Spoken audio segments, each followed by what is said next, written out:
할렐루야. 오늘도 하나님의 은혜와 평강이 여러분과 함께 하기를 축복합니다. 오늘도 묵상의 말씀을 통해서 나에게 말씀하시는 주님의 말씀을 듣는 은혜로운 시간이 되기를 축복합니다.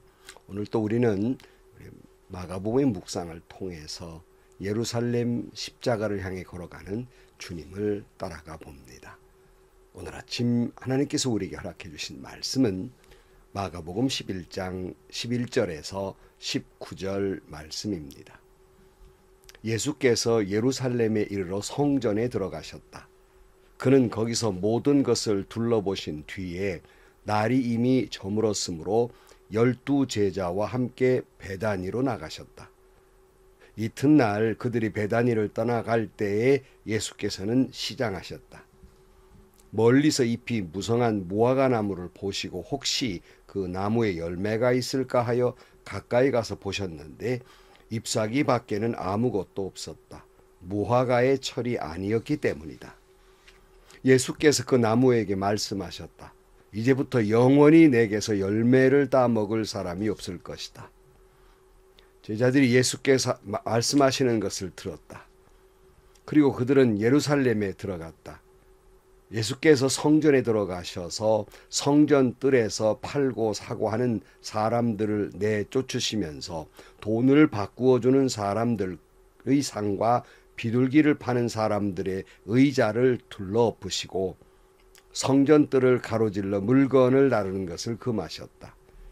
예수께서는 가르치시면서 그들에게 말씀하셨다. 기록된 바 내 집은 만민이 기도하는 집이라고 불릴 것이다 하지 않았느냐. 그런데 너희는 그곳을 강도들의 소굴로 만들어버렸다. 대제사장들과 율법 학자들이 이 말씀을 듣고서는 어떻게 예수를 없애버릴까 하고 방도를 찾고 있었다. 그들은 예수를 두려워하고 있었던 것이다. 무리가 다 예수의 가르침에 놀라고 있었기 때문이다. 저녁 때가 되면 예수와 제자들은 을에 성 바깥으로 나아갔다. 아멘. 여러분, 성경에서 말씀하고 있는 예수님의 모든 행동, 그 모든 삶과 모든 행동과 모든 말은 우리를 향한 메시지를 담고 있습니다. 근데 오늘 본문의 말씀을 보면 평소에 예수님의 그 사랑과 긍휼과 자비가 넘치는 인자로운 모습은 어디로 가고 아주 무섭게 저주하고 폭력을 행하시는 그런 모습을 보게 됩니다. 이 모습 또한 역시 예수님의 의도된 행동이라는 말씀이에요. 즉 그 행동 속에서 메시지를 담고 있다는 말씀입니다. 자, 이제 예수님께 드디어 예루살렘에 들어가세요. 그래서 첫날은 성전의 모든 것을 세세히 살펴보십니다. 한심스러웠겠지요.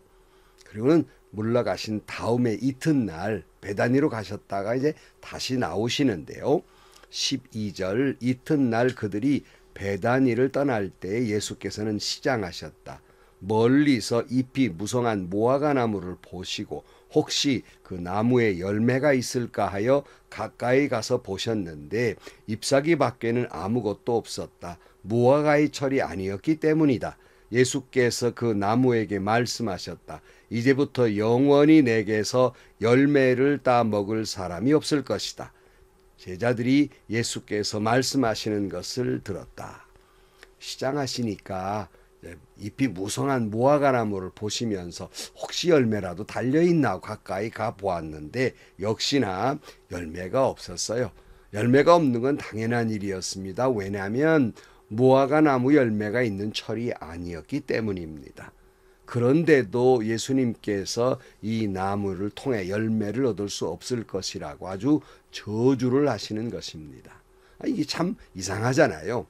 예수님께서 이 장면을 통해서 주시는 메시지가 있기 때문에 의도적인 행동이셨다는 거예요. 당시의 종교 지도자들과 이스라엘을 향한 말씀이셨습니다. 회칠한 무덤 같은 바리새파 사람들과 당시 종교 지도자들은 겉으로는 거룩한 척, 아주 그럴 수 없게 말씀을 지키고 거룩한 사람인 것처럼 보이지만 그러나 그 속 사람은 텅텅 비어 있는 열매 없는 그런 허상을 지적하고 있는 거예요. 사실 텅텅 비어 있을 정도만 되면 그래도 낫게요. 속에는 썩은 냄새가 나는 회칠함 무덤과 같다 하는 말씀이에요. 이것을 예수님께서 책망의 말씀을 하시기 위해서 이런 퍼포먼스라고 하면 좀 그렇지만 이런 모습을 보여주신 것입니다. 그런데 여러분, 이 책망의 말씀은 당시의 종교 지도자들이나 또는 이스라엘을 향한 말씀만이겠느냐 하는 거예요. 이 메시지는 오늘 우리에게로 가져와서 한국교회와 우리를 향한 말씀이기도 합니다. 여러분, 기독교 역사상 한국처럼 놀라운 역사가 있는 그런 나라가 없습니다. 하나님의 축복을 받았지요. 한국교회는 놀라운 부흥을 가져오게 됩니다. 그래서 성도 수도 늘고 목사님 수, 장로님 수도 많이 늘어왔어요. 네, 여러분, 발표를 감히 할 수가 없어 그렇지 지금 교인 수는 급속히 줄어들고 있습니다. 한국교회는 정점을 지나와서 내리막길을 가고 있다는 것을 부인할 사람은 아무도 없을 것입니다. 물론 공교롭게도 코로나 영향도 있는 건 사실이지만 그뿐만 아니라 급속도로 한국교회가 줄어들고 있다 하는 말씀입니다. 근데 사실은 목회자 수도 줄고 있는 거예요. 제가 며칠 전에 어느 기독교 방송국에서 부교육자 문제를 이야기하면서 어느 패널이 잘못 알고 말하는 게 있었어요. 그건 뭐냐면 목사님들의 수가 늘어나고 있다고 말하는 겁니다. 뭘 잘 모르시는 거예요. 표면적으로는 늘어나 보였을 것입니다. 당장에 물론 신학교도 늘어나는 것처럼 보이지만 지금 미달 사태가 자꾸 나고 있고요. 또 학교는 신학교를 운영하기 위해서 이 사람 저 사람 끌어다가 학생 수를 채워놓기는 합니다. 여러분, 그런데 신학교에 문의해 보시면요, 아니 당장 옆에 있는 신학생들에게 물어보시면요, 지방신학교 같은 경우는 3분의 1은 나이가 많아서 사실은 목회할 뜻이 없는 분들이 3분의 1이고요. 그리고 3분의 1은 나이가 많아서 그분들의 사용 연한이 짧아요. 요즘 목사 안수 한다 가보세요. 젊은 목사님도 별로 없습니다. 다 나이 드신 분들이죠. 그리고 3분의 1, 나머지 3분의 1이 되는 분들이 계신데 이분들마저도 앞으로 목회를 해야 될까 포기할까 고민 중에 있는 사람이 거의 몇십 프로가 그런 가운데 있습니다. 근데 어떻게 목회자 수가 늘어난단 말입니까? 물론 총회 고시를 볼 때 고시를 보는 수가 상당히 많아요. 그것은 나이 드신 분들도 목사가 되기 위해서 그렇고요. 또 요즘 여자 목사님이 되시는 분도 많이 늘어서 목회자 수가 늘어 보이지만 정작 젊은 사역자 수가 턱없이 줄어들고 있고 당장에 큰 교회들은 그저 교육전도사님들, 부목사님들 구하기가 하늘의 별 따위가 되어버렸어요. 그래서 요즘 많은 사람들이 신학교를 오기를 꺼려하고 있는 것이 현실입니다. 게다가 유럽교회처럼 점점 한국 교회의 젊은이들이 교회를 떠나고 있어요. 가뜩이나 출산율의 저조로 인해서 어린아이들이 적어지는 데다가 그 젊은이들이 한국 교회를 떠나고 있습니다. 왜 이렇게 됐습니까? 한국 교회가 잎만 무성한 무화과 나무처럼 겉만 번지르하고 하는 그런 무화과 나무와 같기 때문이에요. 열매가 없기 때문이에요. 여러분, 교회당을 넓게 짓고 교회당을 아주 고급스럽게 짓고 그게 열매라고 생각을 하십니까? 뭐 교인 수가 많아지는 것이 열매라고 생각하십니까? 성경은 열매를 뭐라고 말씀해요? 예컨대 성령의 열매 9가지 열매가 교회를 이야기합니까? 성도 수를 이야기합니까? 인격적 변화를 성령의 열매라고 말씀해요. 많은 목사, 장로, 성도 숫자만 자랑할 뿐 성령의 열매가 없습니다.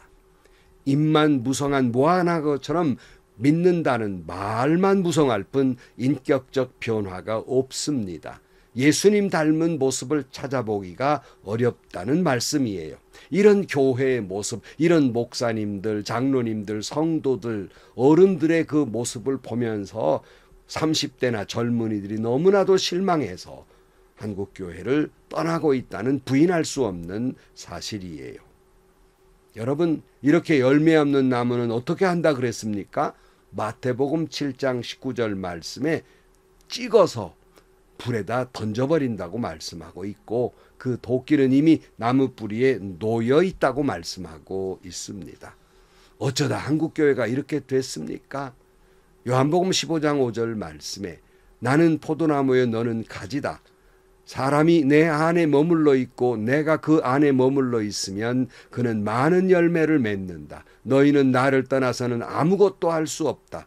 사람이 내 안에 머물러 있지 아니하면 그는 쓸모없는 가지처럼 버림을 받아서 말라버린다.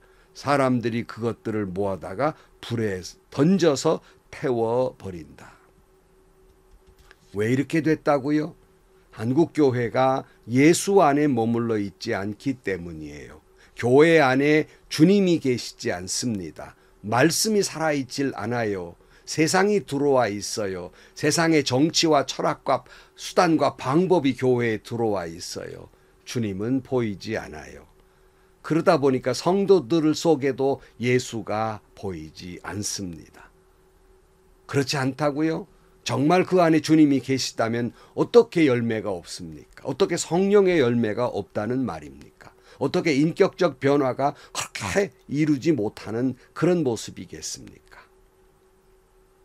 자, 이제 예수님께서 예루살렘으로 돌아가셔요. 그리고 또 하나 또 놀라운 행동을 하시는 거예요. 평소 행동과 전혀 다른 거예요. 평화의 사도인 예수님께서 전혀 다른 모습을 하고 있지요. 15절.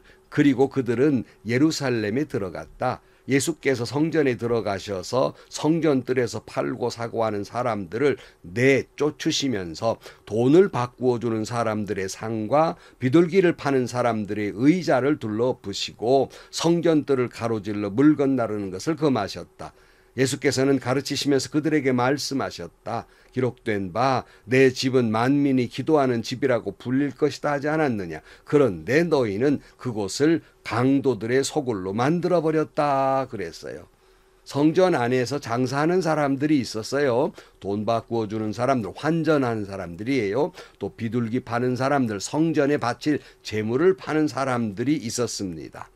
본디 성전 안에서 돈을 바꾸어 주거나 비둘기를 파는 데는 사실은 이 사람들에게 편리하게 해주기 위해서예요. 예컨대 환전은 왜 했냐면 성전세를 내야 되는데, 당시에 평소에 쓰는 데나리온, 로마 화폐 데나리온에는 우상이 이렇게 새겨져 있기 때문에 그걸 하나님께 바칠 수 없단 말이에요. 그래서 미리 바꾸어야 하는데 이런 환전이 어려우니까 성전 가까운 데서 이 돈을 바꾸어 주기도 하고, 또 비둘기를 왜 팔았냐면 성전에 바칠 그러한 비둘기를 먼 데서부터 가져오다 보면 털이 뽑히기도 하고 또 어디가 다치기도 하고 그러기 때문에 온전한 걸 드려야 되기 때문에 거기서 가까운 데서 이렇게 비둘기를 판매했던 거예요. 처음은 다 그들을 위한 것이었죠. 백성들을 위한 것이었죠. 그런데 하나님의 백성들이 하나님께 희생의 제물이나 헌금을 편리하게 하도록 하였던 것이 당시의 종교 지도자들에게는 이권이 되어버렸어요. 장사꾼들에게는 자릿세를 받고 그들의 이익의 얼마를 나누어 갖기도 하고 서로 짜고, 예컨대 그저 거기 그 성전 안에 있는 비둘기를 사지 아니하고 먼 곳에서 가져온 비둘기는 어떤 꼬투리를 잡든지 간에 자꾸 퇴짜를 놓고 성전 안에서 비둘기를 사도록 그렇게 했던 것이에요.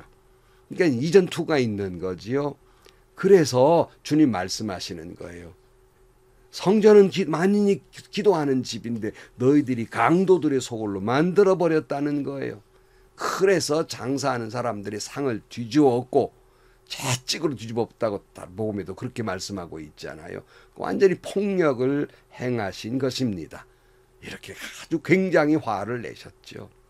근데 여러분, 이것이 꼭 당시의 예루살렘 성전을 향한 당시 종교 지도자들을 향한 말씀만일까요? 오늘로 가지고 와서 오늘 한국교회의 모습은 어떻습니까? 뭐 그렇다고 한국교회 물건을 사고 팔고 뭐 하냐 마냐 이런 문제가 아니에요. 과연 만민이 기도하는 집이 강도의 소굴은 되지 않았느냐 하는 말씀입니다.